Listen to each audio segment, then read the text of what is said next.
मैं क्या कर रहा हूं? मैं इस पौधे को सींच रहा हूं। आप भी ये कार्य प्रतिदिन करते हो। जब इस पौधे को जल देंगे तभी ये फलवित होगा, इसमें से फूल निकलेंगे, इसकी सुंदरता बढ़ेगी। परंतु प्रतिदिन ये कार्य करने के पश्चात भी हम इससे एक महत्वपूर्ण सीख लेना भूल जाते हैं। हम कभी पौधों के पत्तों पर, उनकी डालियों पर, उनके फूलों और फलों पर जलधारा नहीं डालते, उन्हें धोते नहीं, परंतु फिर भी वो पनपते हैं। यदि जल जड़ में जाए, वही सफलता का मूल है। यदि आप एक बार में अनेक कार्य करने जाएंगे तो आपको एक कार्य में भी सफलता नहीं मिलेगी, परंतु यदि आप बुद्धिमता से, दृढ़ मन से एक कार्य साधेंगे तो एकाएक स्वतः ही सारे कार्य सध जाएंगे। जो आपका मूल है, जहां से आपको सिंचाई मिल रही है, यदि आपने उसी जड़ को छोड़ दिया तो एक सूखे पौधे की भांति आप भी सूख कर गिर जाएंगे और अंततः अपना अस्तित्व खो बैठेंगे। अब आपको ही कुछ करना होगा ताजश्री। इस विपदा का हल आपको ही निकालना होगा।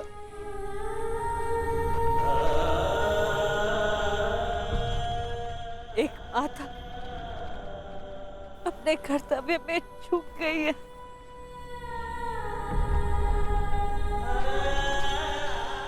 एक पितामह नहीं चूक सकते ताजश्री।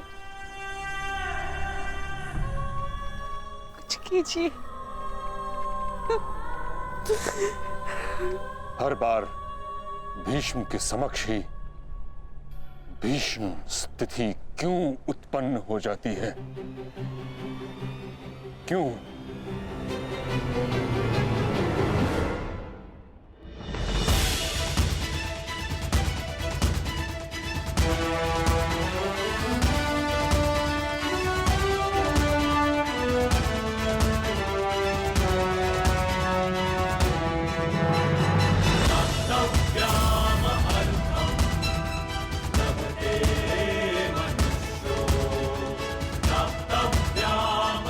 आप सभी को अपने अस्त्र शस्त्र मिल चुके हैं। अब आप लोग कहां और किस व्यू में रहेंगे ये समझ लीजिए। ये कुरुक्षेत्र है और हमारे सामने होगी कौरव सेना। हमारी सेना का दायां पक्ष मैं संभालूंगा और बायां पक्ष महाबली भीम, और मध्य में होंगे गांडीवधारी अर्जुन। और कौरवों की सेना में द्रोणाचार्य, अश्वत्थामा, कर्ण, दुर्योधन जैसे महारथी होंगे, और सबसे आगे होंगे महाबली, इच्छा मृत्यु के वरदानधारी भीष्म।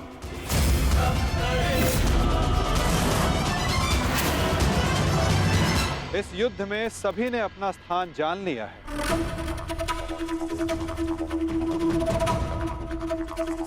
अब तुम सुनो पार्थ, तुम इस युद्ध के, इस सेना के सबसे महत्वपूर्ण भाग में हो, और युद्ध की अलिखित नीति यही है कि प्रारंभ निर्णायक होता है, और एक कुशल और विजय प्रारंभ न केवल सेना का मनोबल बढ़ाता है, अपितु उसे विजय की ओर भी लेकर जाता है।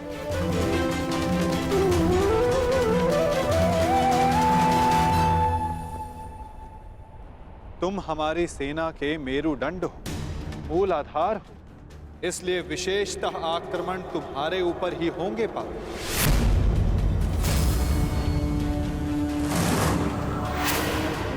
और युद्ध में तुम्हारे समक्ष खड़े होंगे तुम्हारे पितामह परशुराम शिष्य महामहिम भीष्म, जो कौरवों के सबसे बड़े बल है।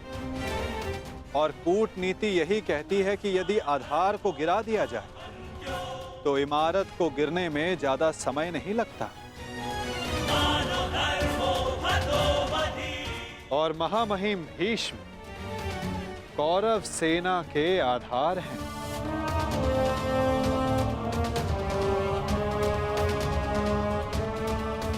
और तुम्हें उन्हें गिराना ही होगा।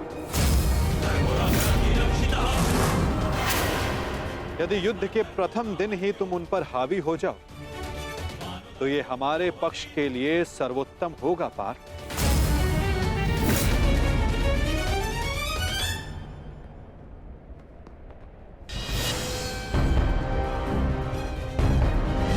तुम्हारे पुत्र हस्तिनापुर की रक्षा बनेंगे, यही इनका कर्तव्य है और यही नियति है।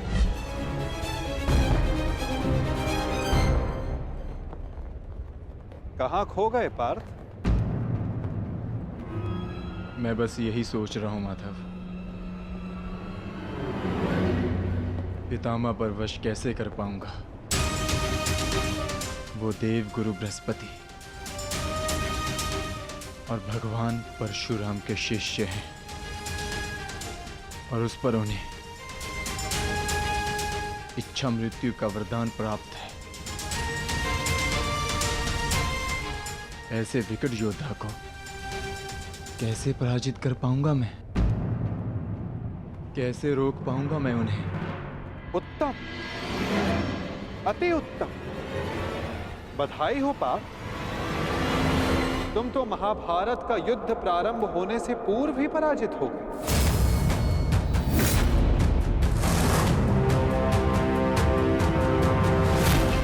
एक शत्रु की शक्ति का अनुमान होना एक योद्धा के लिए उचित होता है, परंतु शत्रु की शक्ति को देखकर उससे स्वयं को हीन समझना पराजय की ओर सबसे पहला पड़ाव होता है पार्थ। कुरुक्षेत्र में तुम्हारे विरुद्ध खड़ा प्रत्येक योद्धा तुम्हारा शत्रु है पार्थ, जिसका तुम्हें वध करना है।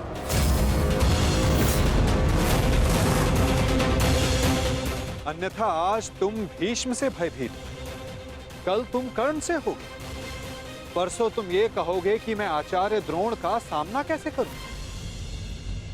यदि ऐसा ही रहा तो कैसे पूर्ण करोगे अपने साथ हुए अन्याय का प्रतिकार? कैसे लोगे पांचाली के अपमान का प्रतिशोध? अपनी प्रतिज्ञाएं कैसे पूर्ण करोगे पार्थ? बताओ। यदि युद्ध में विजय होना है तो उसका केवल एक ही मार्ग है पार्थ, या तो शत्रु का सर झुका दो या फिर उसका सर संधान कर दो।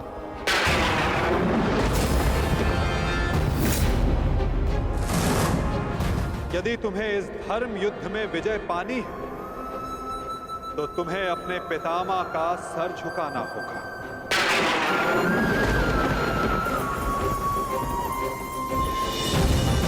या फिर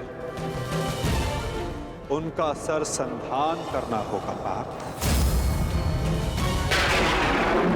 और यही तुम्हारा धर्म है पार्थ। केवल गंगा पुत्र भीष्म ही नहीं, तुम्हें हर उस योद्धा का वध करना होगा, हर उस योद्धा को दंड देना होगा जो धर्म स्थापना के मार्ग में आए।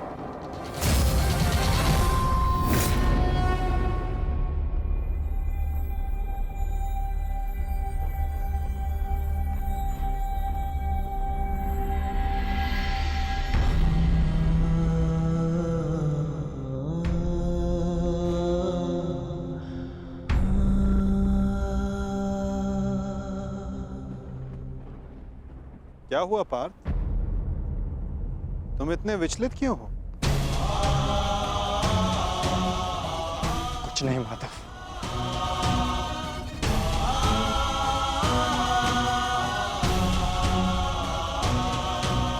अपने सखा से सत्य छिपाना इतना सरल कार्य नहीं है पार्थ। तो बताओ, ऐसा क्या भाव है जो तुम्हारे मन को अशांत कर रहा है? बोलो पार्थ। नहीं माधव, मैं ठीक हूं।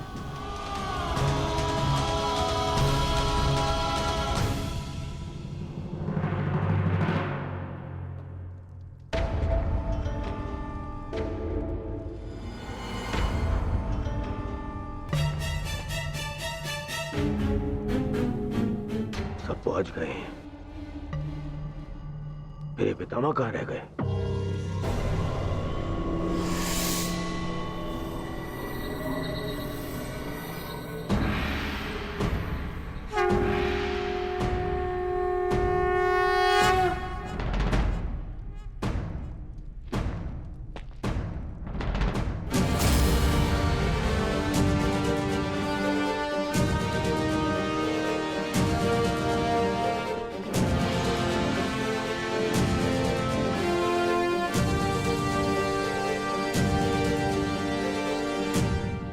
सभा आरंभ की जाए। सभी रथी, महारथी और योद्धा आकर वो अस्त्र ग्रहण करें जिससे उन्हें युद्ध में प्रयोग करना है।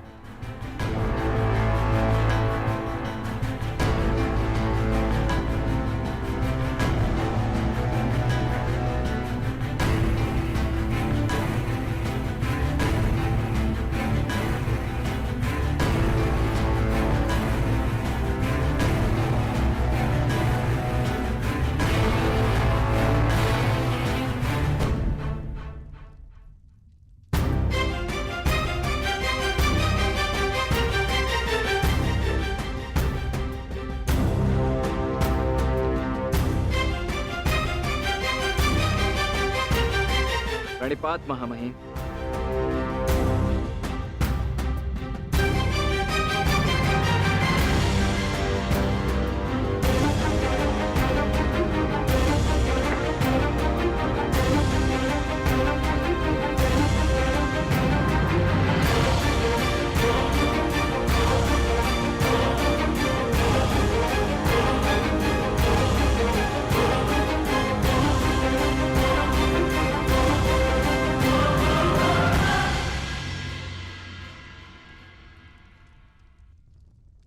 यशस्वी भव।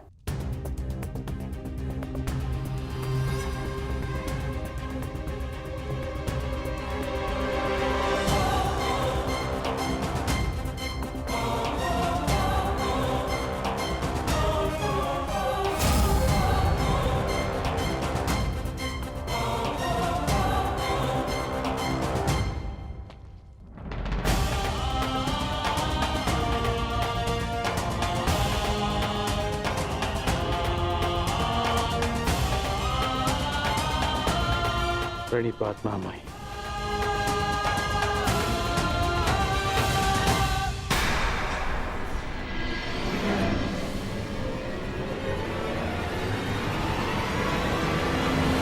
वो सहोदर एक दूसरे का रक्त न भाई, ये उत्तरदायित्व आपको ही लेना होगा ताजश्री। प्राण की रक्षा केवल आप ही कर सकते हैं।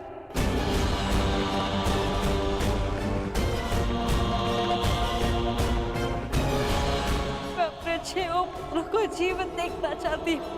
इस विपदा का है आपको ही दिखाना होगा।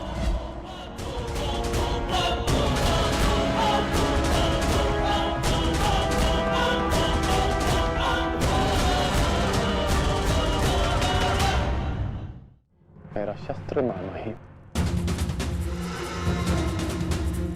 क्या हुआ पितामह?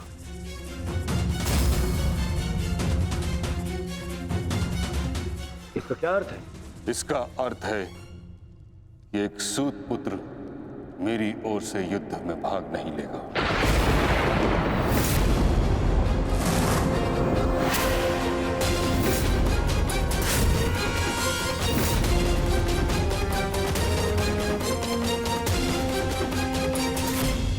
ये क्या कह रहे हैं आप पितामह?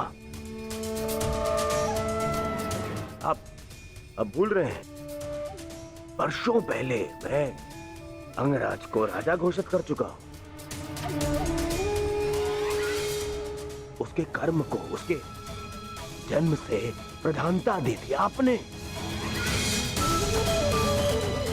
कर्ण ने मेरे लिए दिग्विजय प्राप्त की है।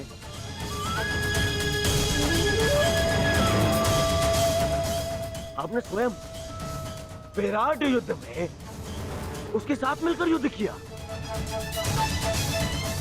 तो फिर आज उसके भूत पुत्र होने का प्रश्न कहां से उत्पन्न हो गया है? बात जन्म की ही तो है दुर्योधन। हाँ, मैंने कर्ण के साथ युद्ध लड़े हैं, परंतु ये युद्ध बाकी युद्धों से भिन्न है। ये एक महान युद्ध है। भले ही कर्ण अंगराज है, परंतु यह बात भी सत्य है कि इसका जन्म एक सूत के घर हुआ है।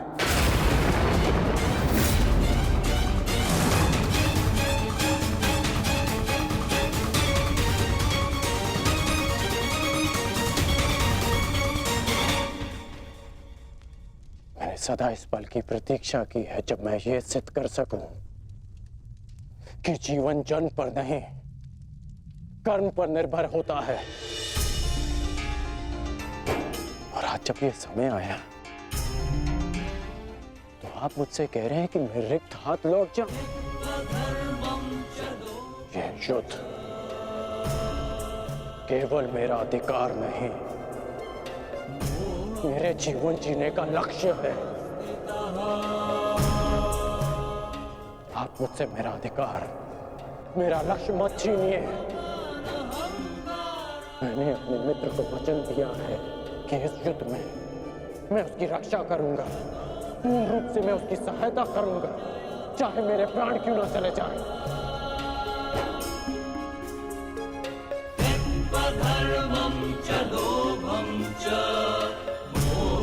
और आप मुझसे कह रहे हैं कि मैं इस युद्ध में सम्मिलित ही नहीं हो सकता।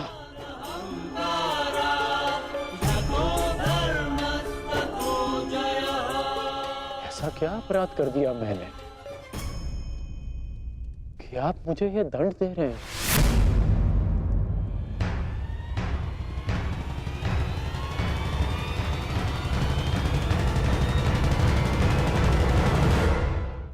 ऐसा क्या अपराध कर दिया मैंने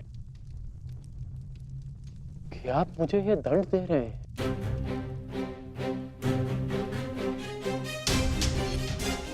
मैं कौरवों का सेनापति हूं और एक सूत पुत्र को अपने निर्णय का कारण बताना उचित नहीं समझता।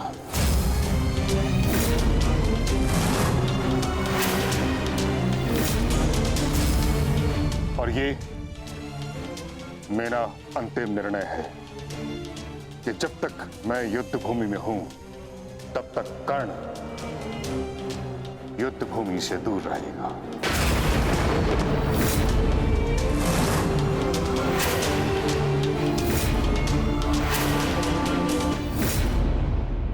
ठीक है बेटा,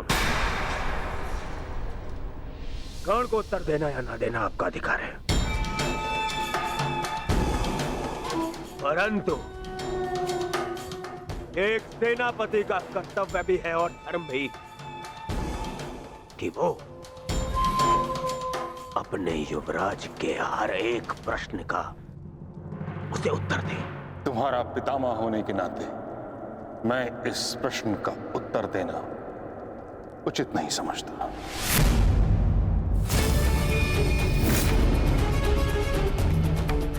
परंतु मैं कारण समझ चुका हूं,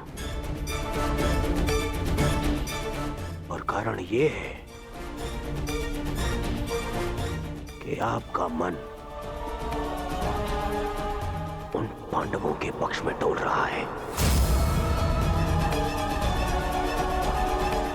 उन पांडवों के प्रेम में आपकी प्रतिज्ञा दुर्बल हो गई है।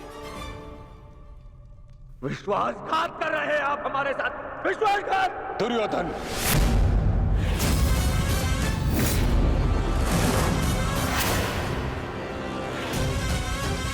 नहीं पितामह, मुझ पर क्रोध दिखाने से आपका सत्य बदल नहीं जाएगा, और सत्य यही है कि आप पांडवों का पक्ष ले रहे हैं। आप जानते हैं कि यदि कर्ण ने इस युद्ध में भाग लिया तो वो आपके उन प्यारे पांडवों का नाश कर देगा। और इसी उद्देश्य के चलते आप कर्ण को इस युद्ध से दूर रखना चाहते हैं। तुम्हें जो समझना है समझो दुर्योधन, परंतु मैं किसी को भी अपना उद्देश्य बताना उचित नहीं समझता।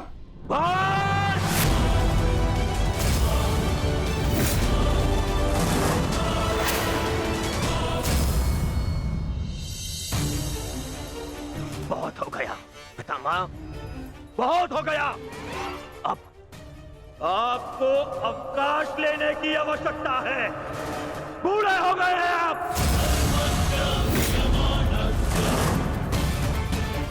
इसीलिए मैं महाराज धृतराष्ट्र का ज्येष्ठ पुत्र दुर्योधन आपको आपके कर्तव्य से मुक्त करता हूं।